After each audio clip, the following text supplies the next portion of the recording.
Today is the day that the Lord has made, and in this day we are meant to rejoice and be glad in it.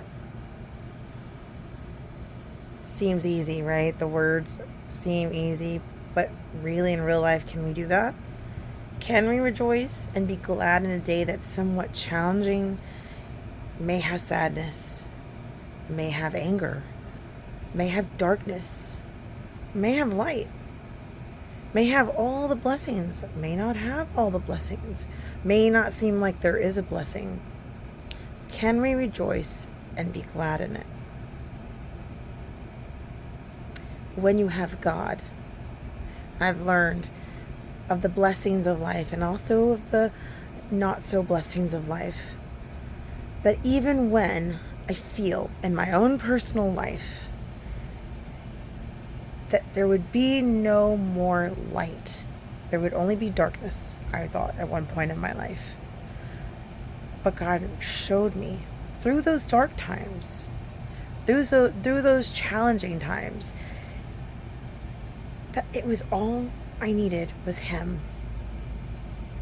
That everything, if I just laid down my anxiety, I've dealt with anxiety, I've dealt with depression, I've dealt with the feeling of failure myself. I know people that are Christians or that are the titles that people want to give believers and stuff, they have to be perfect, but that's not the lifestyle of God. The lifestyle of God is believing in God and understanding that He's with us through all those times, the good and the bad. And let me tell you, it is a growing life. You grow. It's not when you're saved, it's there, or you just give it to God and it's going to boom, be a magical thing. It's just going to make everything just become perfect. It's not about that. It's about understanding who lives inside of us. And when we actually realize that and we go, you know what? Our joy is not in this world. I've heard, and I bet you've heard this before, happiness is fleeting. Real joy comes from the Lord, right? Because we put our carnal stuff of our happiness is like what car we have, what house we have, what kind of job we have, whatever, any object in this world that will decay, will fleet, because sometimes we change our job careers because our heart changes or our goals change or anything like that. Those things are fleeting, but when you invest your time and your love to God, it's an everlasting investment that will never ever devalue. It will stay with us forever, and it will grow in its investment. It will become an overflow. It's not something that's just stagnant or there's no ceiling. No matter if you're on a high or in a middle or what you feel maybe is a low, let's rejoice. Let's rejoice that God chose us. God chose us as His children. He's never left us. We're still alive in this world.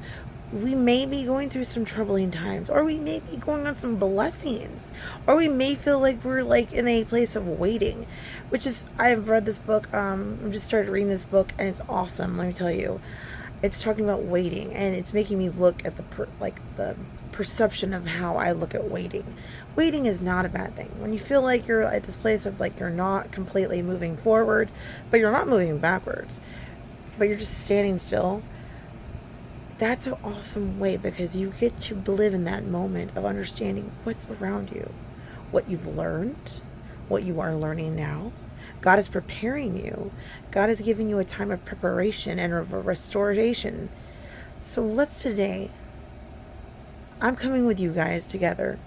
Let's rejoice in the Lord. Let us understand that He gives us true joy, true peace, true absolute of everything He has. This world that we keep chasing after, we all do it. We're all guilty. We chase after things because we feel like that gives us our confidence, that gives us our value. But let me tell you something today, guys. Our value is not in this world. It's never been. That's why we feel like somewhat caged. We got to let go of that perception of the chasing of this world and chase after God, because He is right there. You don't even have to chase. He's right there. He's right there with us. He's right beside us. He's right inside us. He's right there to talk to. We don't have to chase after the world. We have our Father that was the creator of the world. He created us. So let's rejoice in the Lord. I love you guys. Just a thought, as always.